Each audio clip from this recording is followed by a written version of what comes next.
Friends, बहुत से माता पिता की यह समस्या है कि उनके बच्चों को जो स्कूल में पढ़ाया जाता है या वो जो घर आकर पढ़ते हैं उसको याद नहीं कर पाते, याद नहीं रख पाते।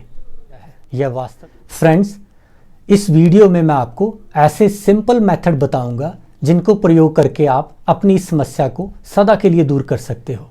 इससे पहले कि मैं आज का टॉपिक शुरू करूं, आप प्लीज़ मेरे चैनल को जल्दी से सब्सक्राइब कर लीजिए अगर नहीं किया है तो। साथ में बेल आइकॉन प्रेस करना मत भूलना फ्यूचर नोटिफिकेशन के लिए। फ्रेंड्स, याद ना कर पाने या याद ना रख पाने के कई कारण हो सकते हैं और यह कारण पर्सन टू पर्सन वेरी करते हैं, पर मैं आपको जो मेथड बताऊंगा वो किसी भी कंटेंट को याद करने के लिए हर एक के लिए उपयोगी है। सबसे पहले तो फ्रेंड्स, अपने बच्चों को यह बताना होगा कि जो वो स्कूल में पढ़ रहे हैं, जो किताबें वो पढ़ रहे हैं, वो उनके जीवन भर के लिए हैं, ना कि किसी एग्ज़ाम के लिए। तो आपको अपने बच्चों से डिसाइड करवाना होगा कि जो वो याद करने की कोशिश कर रहे हैं, जो वो सीखने की कोशिश कर रहे हैं, वो क्यों कर रहे हैं। क्या वो किसी एक एग्ज़ाम के लिए कर रहे हैं या पूरे जीवन के लिए कर रहे हैं। जो भी कंसेप्ट, जो भी कंटेंट वो पढ़ रहे हैं वो उनके उम्र भर काम आएगा।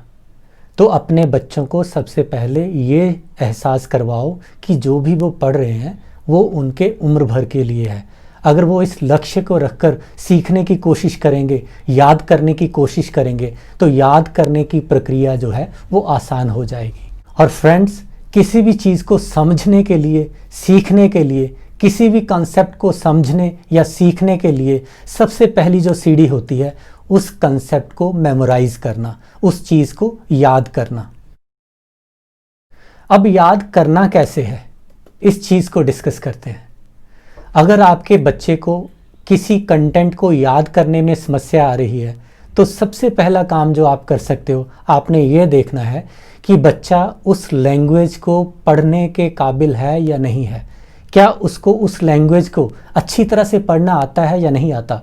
कई बार फ्रेंड्स, होता क्या है कि बच्चा अपनी तरफ से पूरी कोशिश करता है पर वो उस कंटेंट को मेमोराइज नहीं कर पाता। क्यों नहीं कर पाता? सबसे बड़ा कारण हो वो बच्चे की इनएबिलिटी उस लैंग्वेज को पढ़ने की। बच्चा उस लैंग्वेज को ठीक से पढ़ नहीं पाता। अगर वो ठीक से पढ़ नहीं पाएगा, ठीक से समझ नहीं पाएगा, ठीक से समझ नहीं पाएगा तो ठीक से उसको मेमोराइज नहीं कर सकेगा, अंडरस्टैंड नहीं कर सकेगा। तो अगर आपके बच्चे को लैंग्वेज की प्रॉब्लम है तो सबसे पहले उस लैंग्वेज को पढ़ने की प्रॉब्लम को दूर करना होगा। तो आपको अपने बच्चे की उस जो रीडिंग इनएबिलिटी है उसको दूर करने के लिए घर में प्रैक्टिस करवानी पड़ेगी, क्योंकि स्कूल में टीचर के पास लिमिटेड रिसोर्सेज और लिमिटेड टाइम पीरियड होता है। वो आपके बच्चे की इतनी सहायता नहीं कर पाएगा अगर वो उस लैंग्वेज को ठीक से पढ़ नहीं पाता अपनी क्लास में। तो आपको इसके लिए घर में प्रैक्टिस सेशन करवाने पड़ेंगे ताकि वो उस लैंग्वेज को पढ़ना सीख ले। जब आप उसको पढ़ने के लिए कहोगे तो एक चीज़ का आपने खास ख्याल रखना, अपने बच्चे को उसको रीड अलाउड करने के लिए कहना है कि उसको पढ़ते समय ज़ोर ज़ोर से बोले, उसका अभ्यास करे। और फ्रेंड्स, अगर आपके बच्चे को ये रीडिंग प्रॉब्लम नहीं है, वो उस भाषा को ठीक से पढ़ लेता है पर उसको याद नहीं कर पाता, याद नहीं रख पाता, उसके लिए सबसे पहला मेथड जो है वो है फ्रेंड्स, किसी भी कंटेंट को मेमोराइज करने के लिए, याद करने के लिए सबसे पहला और सबसे बढ़िया स्टेप है visualise what you read. Means कि जो आप पढ़ रहे हैं उसको विजुलाइज करना अपने इमेजिनेशन में। अपने बच्चों को आपने कहना है कि आप जो पढ़ रहे हैं उसका काल्पनिक चित्र अपने दिमाग में बनाएं, अपने इमेजिनेशन में उसकी एक मूवी बनाएं। चाहे वो कोई स्टोरी पढ़ रहा है अपनी लिटरेचर बुक की, या साइंस की बुक का कोई कंसेप्ट पढ़ रहा है, जैसे कोई गैस को कैसे बनाते हैं वो प्रोसेस अगर वो पढ़ रहा है तो उसका क्या कर सकता है, उसका वो चित्रण अपने दिमाग में कर सकता है, उसको विजुलाइज कर सकता है। पढ़ते पढ़ते उसकी एक मूवी, काल्पनिक मूवी अपने दिमाग में बना सकता है। सोशल साइंस में अगर वो पढ़ रहा है कोई चैप्टर जैसे कल्टीवेशन का है, इरिगेशन का है, या वो वाटर साइकिल का प्रोसेस पढ़ रहा है, तो क्या करे कि अपने इमेजिनेशन में उसकी एक काल्पनिक मूवी बनाए। अगर आपका बच्चा वो मूवी को बनाने में, उस काल्पनिक मूवी को क्रिएट करने में अपने कंटेंट से रिलेटेड सफल हो जाता है तो यकीन मानिएगा कि वो उस कंटेंट को याद कर लेगा, ना केवल याद करेगा बल्कि वो कंटेंट काफ़ी देर के लिए, काफ़ी लंबे समय तक उसके दिमाग में घर कर जाएगा।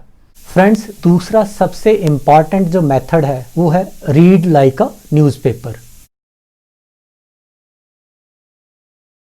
आपने कभी गौर किया है कि अगर आपका बच्चा न्यूज़पेपर पढ़ रहा हो, स्पेशली जब वो स्पोर्ट्स सेक्शन पढ़ता है, तो उस इंफॉर्मेशन को आपके साथ वो शेयर कर देता है, पूरा बता देता है। ना केवल उसी दिन बल्कि अगर आप 10 दिन के बाद भी उसको उस न्यूज़ के बारे में, उस स्पोर्ट्स सेक्शन के बारे में पूछोगे तो वो आपको इन्फॉर्मेशन दे देगा। ऐसा क्यों होता है? ऐसा 2 कारण है इसके मेनली। पहला तो ये कारण है कि जब बच्चा वो न्यूज़पेपर पढ़ता है उसके ऊपर कोई प्रेशर नहीं होता कि उसने इस चीज़ को याद करना है, वो उसको वर्ड टू वर्ड मेमोराइज करने की कोशिश नहीं करता। और दूसरा, वो सिर्फ इम्पॉर्टेंट इन्फॉर्मेशन पे कंसंट्रेट करता है कि रन किसने सबसे ज़्यादा बनाए, किस बॉलर ने सबसे ज़्यादा विकेट लिए, कौन मैन ऑफ द मैच बना, कौन मैच जीता। और वो इम्पॉर्टेंट इन्फॉर्मेशन पे जल्दी से अपनी नज़रें दौड़ाकर उस इन्फॉर्मेशन को मेमोराइज कर लेता है, याद कर लेता है। और वह उस इन्फॉर्मेशन को शेयर भी करता है 10 दिन के बाद भी, 20 दिन के बाद भी। तो फ्रेंड्स, आपने अपने बच्चों को कहना है कि अपने कंटेंट को न्यूज़पेपर की तरह पढ़ो। पहले उनको ये डिसाइड करना होगा कि उस कंटेंट में इम्पॉर्टेंट इन्फॉर्मेशन कौन सी है, चाहे वो साइंस की बुक पढ़ रहे हो, चाहे वो सोशल साइंस की बुक पढ़ रहे हो या कोई और बुक पढ़ रहे हो। तो उनको वर्ड टू वर्ड मेमोराइज करने की ज़रूरत नहीं है। They need to concentrate only on the information that is important. वो डाटा, वो इंफॉर्मेशन जो इम्पॉर्टेंट है उस पर कंसंट्रेट करके उसको मेमोराइज करने की कोशिश करनी है। उन्होंने जो कंटेंट वो पढ़ रहे हैं उसमें जो इम्पॉर्टेंट इन्फॉर्मेशन है उसी तरह उसको पिक करना है जैसे वो न्यूज़पेपर से इम्पॉर्टेंट इन्फॉर्मेशन पिक करते हैं। अगर ये मेथड वो ठीक तरह से अप्लाई करते हैं अपनी कोर्स बुक्स पर, तो यकीन मानिए वो उसको इन्फॉर्मेशन को ग्रैस्प करने में, अंडरस्टैंड करने में कामयाब होंगे और आपकी समस्या ये दूर हो जाएगी। अब फ्रेंड्स, बहुत ही इम्पॉर्टेंट मेथड छोटे बच्चों के लिए, जो बच्चा नर्सरी, एलकेजी, यूकेजी से फर्स्ट में जाता है, सेकंड में जाता है, आपने देखा होगा कि वो उसकी परफॉर्मेंस एकदम डाउन आ जाती है। डाउन जब वो फर्स्ट सेकंड में जाते हैं तो उनकी परफॉर्मेंस एकदम डाउन आ जाती है। उसकी वजह क्या होती है कि उनको जो स्टफ़ दिया जाता है मेमोराइज करने के लिए उसकी लेंथ लंबी होती है उस कंटेंट से जो वो यूकेजी तक करके आए होते हैं। तो फ्रेंड्स, ऐसे छोटे बच्चों के लिए सबसे ही महत्वपूर्ण चीज़ है ब्रेक द कंटेंट। आपने क्या करना है, उनके कंटेंट को जो वो याद कर रहे हैं उसको तोड़ देना है, उसको सेंटेंस में डिवाइड कर दो। सपोज उन्होंने कोई पैराग्राफ याद करना है, कोई स्टोरी याद करनी है, या कोई उनका आंसर है सोशल साइंस का या ईवीएस का जो लेंथी है, तो आप उस कंटेंट को ब्रेक कर दो, उनको लाइंस बना दो उनकी, और अपने बच्चे से फर्स्ट लाइन को मेमोराइज करने के लिए कहो। उसको बार बार उसको पढ़ के मेमोराइज करने के लिए कहो। जब वो फर्स्ट लाइन जो आपने ब्रेक की हुई है उसको याद कर लेता है तो आप उसको कहो कि अपनी बुक को बंद करो और उसको 2 मिनट की ब्रेक दे दो। 2 मिनट के बाद आप अपने बच्चे को उस लाइन को जो उसने मेमोराइज की है उसको लिखने के लिए कहोगे। अगर आपका बच्चा उस फर्स्ट लाइन को भी मेमोराइज नहीं कर पाता तो आप उस लाइन को वर्ड्स में ब्रेक कर दो, और जो लेंथी वर्ड हैं, डिफ़िकल्ट वर्ड हैं आपके बच्चे के लिए, उनको मेमोराइज करने के लिए कहो और फिर उनको लिखवा के देखो। वर्ड्स के बाद उसको सेंटेंस लिखने के लिए दो। अगर वो पहला सेंटेंस इजीली लिख लेता है फिर आप अपने बच्चे को दूसरा सेंटेंस मेमोराइज करने के लिए कहोगे। जब वो दूसरा सेंटेंस मेमोराइज कर ले तो उसको दोनों सेंटेंस रीड करने के लिए कहो। उसके बाद आप उसकी बुक को बंद करवा दो, उसको 2 मिनट की ब्रेक दो। 2 मिनट के बाद आप अपने बच्चे को वो दोनों लाइनें लिखने के लिए कहोगे। अगर वो दोनों लाइनें ठीक से लिख लेता है तो आप उसको तीसरी लाइन पर जाने दोगे। अगर नहीं लिख रहा फिर आपने उस दूसरी लाइन को भी वर्ड्स में ब्रेक करके वर्ड्स मेमोराइज करवा के दोनों लाइनों को दोबारा लिखवा के देखना है। जब दोनों लाइनें दोबारा लिख ले फिर क्या करना है, आपने उसको तीसरी लाइन मेमोराइज करने के लिए कहना है। तीसरी लाइन ऐसे ही मेमोराइज करके 2 मिनट की ब्रेक देनी है, फिर उसने वो तीनों लाइनें लिखनी है। ऐसे ही आप चौथी पे जाओगे, पांचवी पे जाओगे। इस तरह से आप अपने बच्चे को कोई भी कंटेंट, चाहे वो शॉर्ट है या लेंथी है, उसको मेमोराइज करवा सकते हो इजीली। सबसे बढ़िया तरीका यही है कि आपने कंटेंट को ब्रेक कर देना है और बच्चा word to sentence and sentence to lines and lines to paragraph उसको वो मेमोराइज करे और लिख के ज़रूर देखे। बच्चा लिख कर देखने के लिए सबसे बढ़िया तरीका यही है कि बच्चे की जो आपने बुक है बंद करवा देनी है और उसको 2-3 मिनट की ब्रेक देनी है और उस ब्रेक में बच्चा कोई दूसरी एक्टिविटी करेगा। ब्रेक देने के लिए मैं क्यों कह रहा हूँ, जब आप बच्चे को ब्रेक देते हो तो उसका जो लिंक बना होता है उसके दिमाग का उस कंटेंट के साथ, वो टूटता है। जब तक वो लिंक टूटेगा नहीं, बच्चा उस कंटेंट को रिकॉल नहीं करेगा। जब तक उस कंटेंट को रिकॉल नहीं करेगा तो वो मेमोरी की जो प्रोसेस है वो कंप्लीट नहीं होगी। आपने अपने बच्चे को लिखने से पहले उसको ब्रेक दिलवानी है और उसको कोई और एक्टिविटी 2 मिनट के लिए करने के लिए कहना है, फिर उसको लिखवा के देखना है। अगर वो ठीक से लिख लेता है, इसका मतलब है कि जो मेमोरी की प्रोसेस है वो ठीक चल रही है। आपने कई बार देखा भी होगा कि आपके बच्चे क्लास टेस्ट में बहुत अच्छा परफॉर्म करते हैं, ट्यूशन पे जाते हैं बहुत अच्छा परफॉर्म करते हैं। क्यों करते हैं? क्योंकि उनको ट्यूशन टीचर जो होते हैं वो कह देते हैं एक रीडिंग ले लो, मैंने फिर आपको टेस्ट देना है। क्लास में भी टीचर ऐसे ही कई बार करते हैं कि आप फटाफट रीडिंग ले लो, फिर मैंने आपको टेस्ट देना है, और वो उनका लिंक बना होता है। उस रीडिंग की सहायता से क्या होता है कि बच्चे स्कोर ज़्यादा कर जाते हैं। उनको पता होता है कौन सा कंटेंट आ रहा है, उन्होंने रीड किया होता है, तो उनकी परफॉर्मेंस क्या है, बढ़िया हो जाती है क्लास टेस्ट में, ट्यूशन टेस्ट में। पर जब उनके एग्ज़ाम की बारी आती है तो वहाँ पे बहुत सारा कंटेंट होता है जो उन्होंने स्टोर किया होता है, तो वो चेन नहीं बन पाती, तो उनकी परफॉर्मेंस उतनी ज़्यादा अच्छी नहीं हो पाती। इसलिए उस रिकॉल की प्रोसेस को मजबूत करने के लिए, अपने बच्चे को रिकॉलिंग की एबिलिटी मजबूत बनाने के लिए आपने क्या करना है, अपने घर पे ये प्रैक्टिस बच्चे को करवानी है कि पहले वो उसको याद करे, फिर थोड़ी सी ब्रेक ले, कोई और एक्टिविटी करे, फिर उसको लिख कर देखे। अगर ज़्यादा कंटेंट है तो उसको कंटेंट को डिवाइड कर दो और बच्चे की उस मेमोराइजेशन की प्रोसेस है उसको मजबूत करो। आपकी समस्या बहुत हद तक दूर हो जाएगी। फ्रेंड्स, जो नेक्स्ट स्टेप मैं आपको बताऊंगा वो बहुत ही इंपॉर्टेंट है।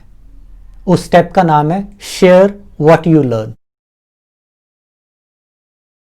जब आपका बच्चा स्कूल से घर आए तो उससे ज़रूर पूछिए कि आज आपने क्या पढ़ा।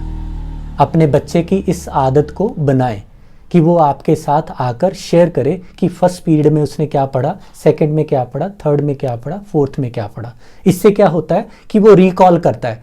स्कूल में जो हुआ 2 घंटे, 3 घंटे, 4 घंटे पहले जो हुआ वो उसको रिकॉल करता है। रिकॉल करने से क्या होता है कि मेमोरी की जो प्रोसेस है वो और मजबूत होती है।